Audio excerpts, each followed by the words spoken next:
சகலவிதமான சம்பத்து கிட்ட சாதகத்தாரை எப்படி இயக்கணும்? 27 நட்சத்திர அன்பர்கள் அடிக்கடி சாப்பிட வேண்டிய ஒரு உணவுப் பொருட்கள் என்ன அப்படின்னா, நான் விஷயத்துக்கே வந்துடுறேன். அசுனி நட்சத்திரக்காரர்கள் தினந்தோறும் ஒரு முந்திரி பருப்பை சாப்பிடுங்க. பரணி நட்சத்திரக்காரர்கள் நெல்லிக்காய் சாப்பிடலாம். கிருத்திகை நட்சத்திரக்காரர்கள் பேரிச்சம்பழத்தை சாப்பிடுங்க.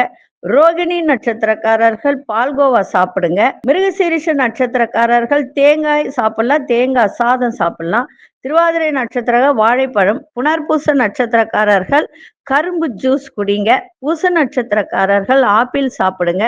ஆயில்யம் நட்சத்திரக்காரர்கள் முருங்கைக்காய், முருங்கைக்கீரை டெய்லி ஒரு பீஸ் கூட சாப்பிடலாம், இல்லை கொஞ்சோண்டு முருங்கைக்கீரை சாப்பிடலாம். அதே மாதிரி மகம் நட்சத்திரக்காரர்கள் மாங்காய்.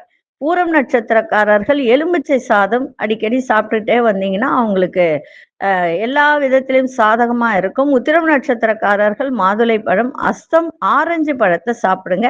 டெய்லி கூட ஒரு பீஸ் கூட சாப்பிடலாம், ஒரு பழம் தான் சாப்பிடணும்னு அவசியம் இல்லை. சித்திரை நட்சத்திரக்கார பப்பாளி, சாத்துக்குடி.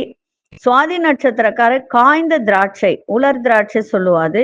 விசாகம் நட்சத்திரக்காரர் கற்கண்டு. அனுஷ நட்சத்திரக்காரர்கள் சப்போட்டா பழம் சாப்பிடுங்க.